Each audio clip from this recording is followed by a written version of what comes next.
Hello, everyone. Thanks so much for joining me here today as we get to talk about one of my favorite subjects, comic books. My name is Jose. I love comic books. I love talking about them. I love sharing them with you. Feel free to follow me on social media if you would like. Links are in the description below. I've also posted a link to the Marvel fan site that'll have plot synopsis and character bios for this issue. The Uncanny X-Men 170 from 1983. Great cover here by Paul Smith. Storm versus Calypso. Look at this and look at Storm. This is the start of the evolution for Mohawk Storm. She'll be coming soon, very soon. Paul Smith penciled and inked the cover himself. And look at what we're starting to see here. The dashes. Not so much that Paul Smith, it's just where this is going with Jim Lee and Todd McFarlane in about 83, 5, 6, 7, 8, about 5 years from now.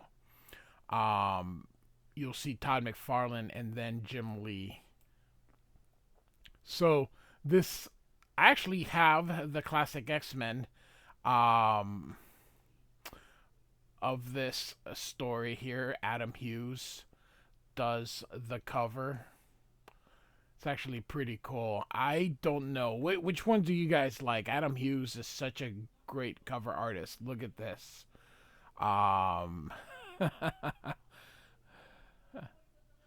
So, here we go. Chris Claremont is the writer. Paul Smith is the penciler. Bob Wiacek is the inker. We do have two colorists here. It looks like Glynis Wein is not coloring. And Tom Orzechowski is the letterer. He's the MVP of lettering. So we're in Reindeer Falls, Alaska. And so we've got Scott Summers and Madeline Pryor dancing in the dark. Now, how quickly he forgot about Lee Forrester. Goodness gracious. I don't know why Claremont sort of did that when when this was in there. So I don't know. Maybe it does seem kind of mean for Chris Claremont to do this to Lee Forrester and have Cyclops just kind of after he had just rekindled his romance with her. Off he goes now. So this is Scott's grandparents' home in Alaska. And so he met Madeline Pryor if you remember, in 168, right at the end of 168 here. So the music ended, but they continued here. Claremont tells us dancing. And Maddie goes, I'd better change the tape. And yes, for people saying what is tape, that would be a cassette tape. How music was recorded to the masses back in the day. And Cyclops says, you dance as well as you fly. And she says, why, thanks, Scott. That's quite a compliment. You're pretty good yourself. And Cyclops says, if only that were true. I lost track of time. It must be way past closing. I'm surprised the owner hasn't chased us out. And she says, never happened. And Cyclops says, why not? And Maddie says, Ridge owes me. I pulled his son out of a plane crash last year when everyone else had given up the kid for lost. We could stay the entire weekend, the entire winter, in the best suite in the place. He wouldn't squawk. Tempted? And he says, very. And he thinks here, good Lord, she's serious. And so am I. And he kind of walks away. He says, Scott? And Cyclops here thinking, this is crazy. I shouldn't be here. I should have caught the first flight south the moment we met. Each time I see Madeline, I feel a knife twist deeper into my heart. And she walks toward him and says, what's the matter? What's wrong? And yet, when I'm with her, I don't care, he continues thinking here. Talk to me, please, Scott. I want to help. And he continues thinking, the only way to do that is to get her out of my life now and forever before it's... And then he looks at her in the fire. Too late. And so she says, a minute ago you were so alive and relaxed, so happy. Then you changed completely. Was it something I said or did? I didn't mean to put you on the spot about the weekend. I amazed myself when I said it. I've never been so forward with anyone. And he says, it isn't you, Madeline. Now, real quick, Maddie was not meant to be a clone of Jean Grey. She's simply a person that just looked like Jean Grey, or at least a bit. But man, the Marvel universe is full of gingers. My God, there's so many redheads in the Marvel universe. There's probably more redheads in the Marvel universe than there are in real friggin' life. So when John Byrne and everybody else decided to bring Jean Grey back, Chris Claremont just developed the idea of the Goblin Queen and just decided to make her a clone. But that was not the original intent for Maddie. So anyway, and yet it is. There was a woman, Jean Grey. We were in love. We planned to get married, but before we could, she died, and she takes out the picture. I thought I'd put that grief, the loss, and joy behind me until I met you. So she's staring at the picture. She's me.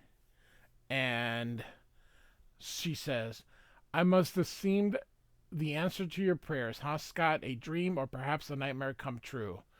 This takes some getting used to. I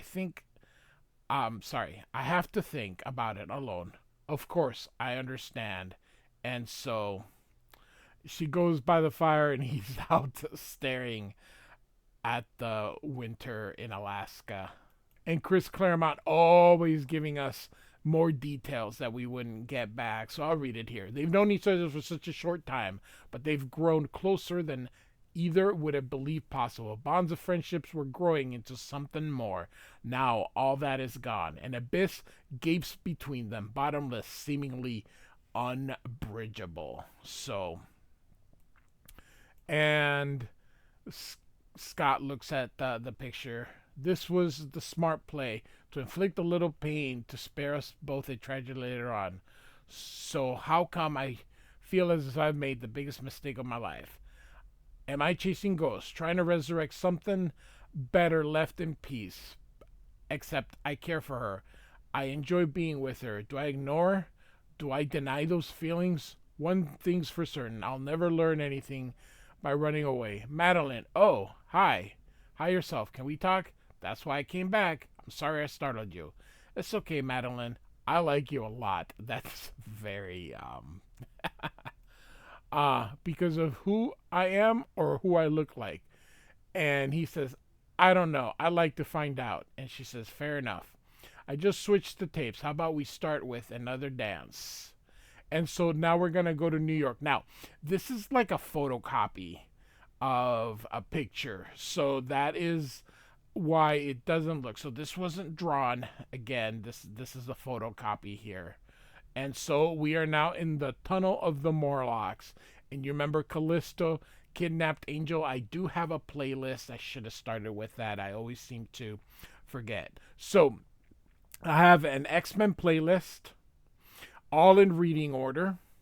Then I have an X-Universe playlist, and that playlist includes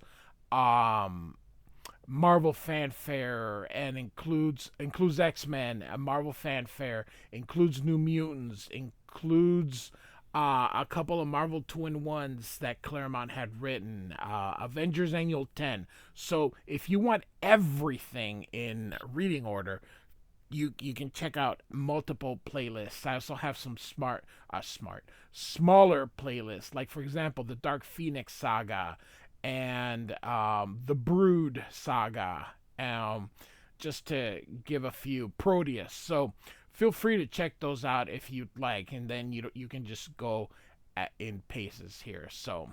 All right, so we've got the X-Men captured, and then of course the Morlocks are there here. And look at Callisto's bride outfit. Comfy, my pretty. Looking forward to our wedding night? I certainly am, she says. And Storm yells out, Callisto, stop. Angel is a human being, not some pet or toy. You have no right to treat him like this. And Sunder goes, silence, outsider. Callisto rules here. She may do whatever she wishes with him, Storm, or you. And she's like, ow, as he pulls the hair. And then Colossus has had enough. In that case, Her Sunder, perhaps it's time Callisto's rule was brought to an end. She's mine, Colossus. You can handle the rest. It will be my pleasure, Nightcrawler. So it shows here that the X-Men could have broken up at any time here. And poor Storm just thrown in there. Party's over, Fraulein, as he teleports right there. And here Colossus gives a great punch. I like this image very much. You are very good at terrorizing those smaller and weaker than you, Sunder. Let's see how well you fare against someone your own size. So again, great panel here. And Storm says, we have made a fair start, but we are three facing goddess knows how many. I must equalize the odds. Fortunately, this tunnel is vast enough for me to generate the wild weather patterns I require. And so she creates a lightning bolt. The longer we stay, the greater our danger. We have to free Angel and make our escape while we still have a chance, says Storm.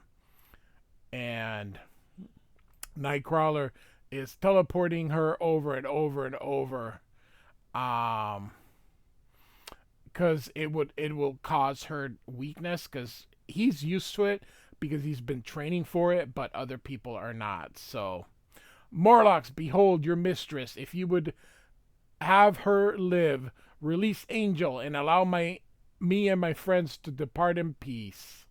So, no, don't hurt her, please, says Sunder. You heard the term, Sunder. And then Storm thinks, but if they call Nightcrawler's bluff, what then? Even if we get out of here, there's still Kitty to find. She could be anywhere in this labyrinth, and we have no means of locating her. What are these Morlocks? Sunder still stands after trading punches with Colossus. No normal man could do that. Don't be frightened, dearie. What harm could an old lady do? And of course, it's Plague. And Storm falls ill. You've got Callisto, I got Storm. Her fever's temporary. She'll be sick as a dog, but she'll survive. I touch her again and she'll die in agony. Give up, pretty boy, or I'll do it. So the Morlock seems to have the upper hand. Now check out the coloring error by having Nightcrawler's boot painted here. So and so Nightcrawler teleports again. We have no choice. The X-Men do not kill. So, and then he thinks here, I could go for help, but who knows what could happen to Ororo and Peter while I was gone. It's better if I stay to learn everything I can about the Morlocks and wait for a chance to help us all. And Plague says, same goes for you, big fella. I yield, says Colossus. If I remember correctly, like I mentioned, I think Plague becomes a horseman of apocalypse. So this Morlock here says, hey Cal, I got some polymer cables even Sunder couldn't break. That should hold the Tin Man. But what about the demon? He can disappear out of anything. And Callisto says, so long as we hold his friends hostage, Nightcrawler won't be going anywhere. And when I'm finished with him, he won't be able to, she says. You're a fool, X-Men. Were our positions reversed, I'd have killed without compunction, says Callisto. Who are you, Callisto, and what is this place? With your abilities, could you be mutants like us? He says. Mutants, yes, but we're nothing like you. So I'll just paraphrase all this. Basically, she takes all the ugly mutants and they went into this bomb shelter. Um, and because they're all, deformed, despised, deserted, they all became a family. And Nightcrawler says, but how did you find them? With a mutant whose powers senses the presence of other mutants. His name's Caliban. And speaking of Caliban, here he is taking care of Kitty Pryde. And as I mentioned, I have a playlist. Feel free to check it out so you can see how Kitty got sick, of course, because plague touched her. So, and so he's trying to take care of her fever, but her fever's not going down. And Kitty says, "I feel like I'm gonna die." He says, "Do not say those things." And she begs him to help her and help the X-Men. And he says, "No, Kellerman loves you. If he does as you ask, you will leave him and never return." "That's not true. I'll stay, I promise." How can Caliban trust you? I give my word. But I swear, Caliban, if you refuse me, I'll hate you for the rest of my life. Is that what you want? So Caliban, of course, listens to her and says, and so he says, no matter what he does, it seems Caliban is doomed. Kitty Pryde, Sprite Child, and down she goes. And so we move to a scene here. We see horses and these wolfhounds, they're called here. And it looks like they're going after Mystique here. And it says here the year is 1783. In England, a woman who will not be born for another 170 years. So why is she in the past? So we'll just have to keep seeing to see what's going on here. But they are after Mystique here. And so she says, "This is madness. I was in bed in my house, but no dream ever felt so real." And then she slips here. And then she sees the dogs going after her. And then she's like, "Whoa, Satan, Sir Jason, the dogs." So look who's here. Look who's here. Jason Wingard. "I'll deal with him, my lady. Back, you curs, back, I say." And you hear the dog. Yip, yip. "You're fortunate indeed, my lady. The beast still lives. As the first to run it to the ground, to you goes the honor of administering the coup de grace." It's de grace, I believe is how it's pronounced. But thank you, Sir Jason. And so we have apparently Phoenix. So now we know what's going on. Of course, Mastermind, if you remember from the Dark Phoenix saga, this is his alias. This is his pretty face here. "I can remember when I've had finer sports, milady." And so it says here, with a smile of pure joy, Lady Jean Grey slashes her blade across Mystique's throat. And you can see it in the eye here. That's awesome here. And Mystique wakes up and says, "No, no." And then all of a sudden, "I live." So we see here Mastermind has returned. So, and Mystique is like, "Oh, it was a dream." And Mystique recognized both of them. And then she says her ankle hurts, and she of course heard it in the dream and realizes that was no ordinary dream. Someone was playing with her mind here. And so Mystique says, Irene, I thought I smelled fresh coffee. What are you doing up? And she says, I'm a precog. Remember, though I am blind, Raven, I can see the future. I knew you would be awake and agitated in need of a friend. And Mystique says, a pity your talent didn't anticipate my nightmare or its cause. And Destiny says, I should have, but some force occludes my perceptions, preventing me from following certain paths the future may take. And so Mystique says, could Charles Xavier, founder of the X-Men, be responsible? He's a telepath. And Destiny says, the strongest on Earth, but I doubt even he has such power. This entity operates on fundamental levels of space and time itself. Mystique, a timeline has suddenly become clear to me. It involves Rogue. She's in danger. And you can see the concern.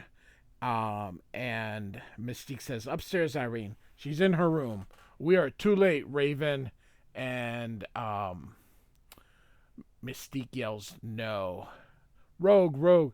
I should never have allowed her to continue her vendetta against Dazzler. I knew no good would come of it, and that was in Dazzler 24 and 28, which we have not covered. And so in Rogue's room, Mystique goes in and says, Irene, she's gone. She was so withdrawn after her return. I feared something terrible had happened. No clothes. Destiny, where is she? And Destiny says, I cannot see her, Rogue. Her future is denied me. This is as deliberate as my dream, says Mystique. And turns out she is on a bus leaving. And you can see here they were in Washington, D.C. here. And so now we're back in New York. And here we are. Callisto says here, you should smile, X-Men. I'd hate to think you weren't enjoying the festivities. Perhaps Mask can cheer you up. At the very least, he'll give you a whole new outlook on life. And Mask says, a skin so smooth, features pure perfection. I hate 'em, she says, and touches Storm here. And you can see here, and what Mask hates, he destroys. And you can see it here. And Nightcrawler says, stop it. She's not a toy. She's a human being who deserves to be treated with dignity and respect. And Mask puts her back together. That's so. How much dignity and respect do you think I deserve, huh? I got great power, you know. I can reshape any face, anybody, except my own. I wonder why, and you wonder why I hate what's pretty. And Callisto says, leave him alone, Mask. I was going to let him turn you inside out, Nightcrawler. But I've changed my mind. You have courage. I like that. And your features brand you as much an outcast as us. Why don't you join us? And Nightcrawler says, I won't desert my friends, Callisto. More importantly, I've spent my whole life fighting to be accepted as I am, to be judged by my deeds instead of my looks. I won't leave the battle before it's done, blessed saints. Brought me a wedding gift, Caliban. How nice. And so he goes, blessed saints, because he sees. So Caliban is bringing Kitty, and you can see Colossus here. Callisto, Caliban begs, he pleads, save the Sprite Child. And look at this. God, yeah, even that didn't hold him. By all, I hold the holy Morlocks, if she dies, and even Nightcrawler teleported, I will bring this tunnel down upon your misbegotten heads. Let me see her, Caliban. I have medical training. Is there a healer among you? And Caliban says, one whose powers knits wounds. And broken bows, yes, but none to cure the sickness plagues brings in. And Nightcrawler says, Kitty's condition is critical. We must get her home to the mansion with its advanced medical facilities as quickly as possible. And Callisto says, you're not going anywhere, X-Man. Not if you want your pals to stay healthy. Here you are, and here you stay till I say different. If the brat dies, she dies. And Caliban says, she will not change her mind, Nightcrawler. The only way her command can be overruled as if Callisto herself is removed as leader of the Morlocks, and that can be done solely by trial by combat. If that's what it takes to save Kitty, so be it. And Nightcrawler is about to um challenge her, and he does. Callisto, I, Kurt Wagner in German, called Nightcrawler of the X-Men, hereby challenge you. And great panel here. You sure you want to go through with it, chum? What Caliban neglected to mention was that these duels are to the death. And Storm says, Callisto, I lead the X-Men. The challenge, the duel, your life are mine. And look at this. Have you lost your wits, Storm? Says Nightcrawlers. You're barely able to stand, thanks to plague, much less fight. This is no time for idiotic gestures. Kitty life hangs in the balance. And Storm says, I'm aware of that, Nightcrawler. But in this, I am adamant as Callisto, unless, of course, she's afraid to face me.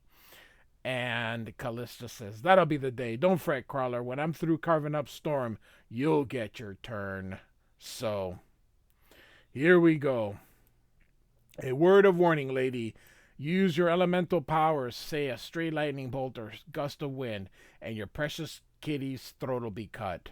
I understand.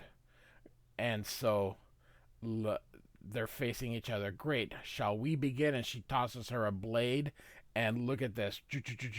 Storm does nothing, and suddenly, bam, she catches it like this. Whenever you're ready, Callisto.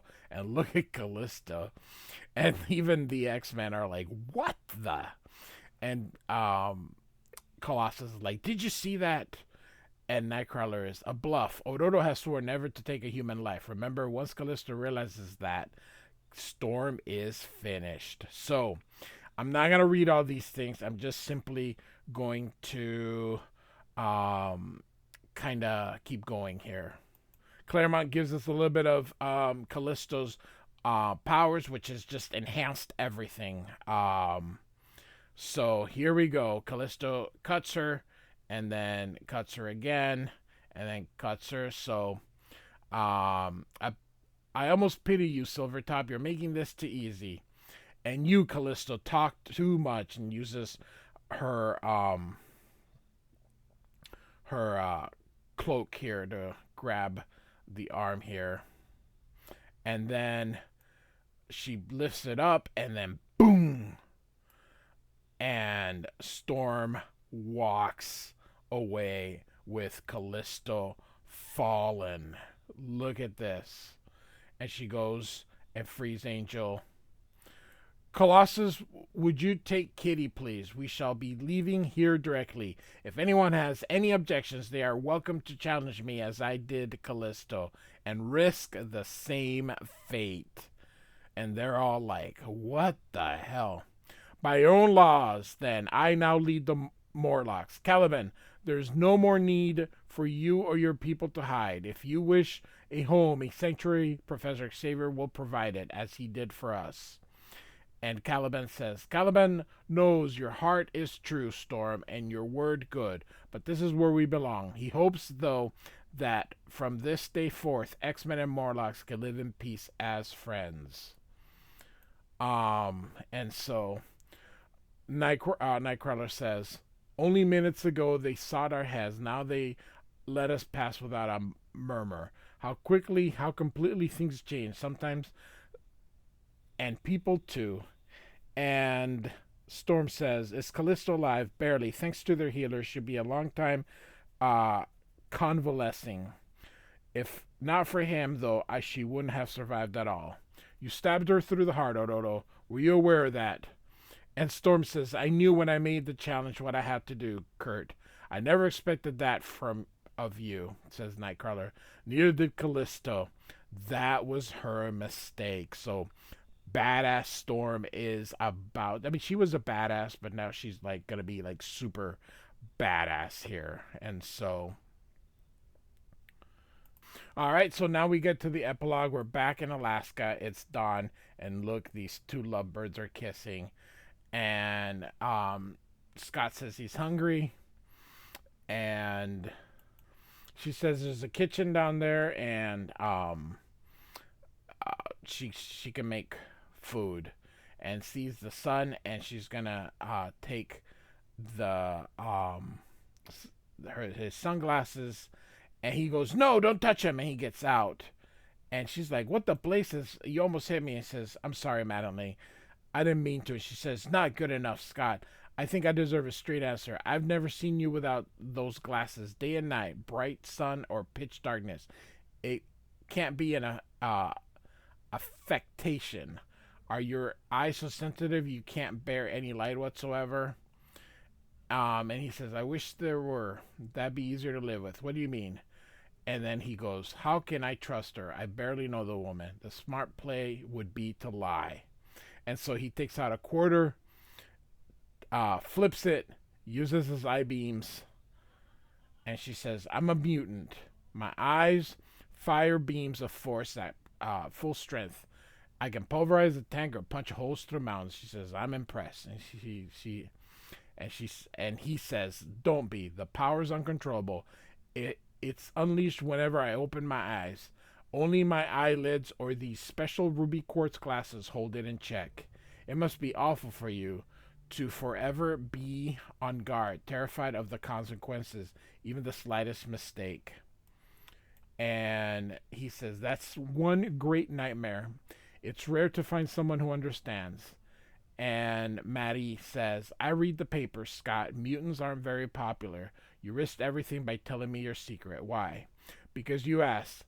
And I found I couldn't lie or hide anything from you, no matter what the cost.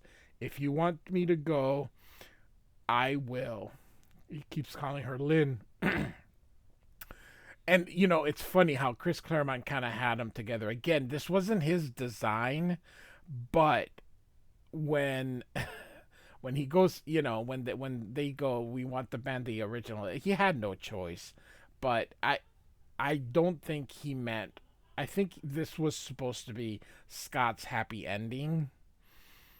But things just went on different. So, the day I want you out of my life, Scott Summers, I'll tell you. For here and for now, please stay. And they hug, and he says, "I'm glad." Next issue, Rogue in the House. Uncanny X-Men 170 by Chris Claremont, Paul Smith, and Bob Wyacek. Like and subscribe. I do thank you for listening. Hope you enjoyed this. Goodbye.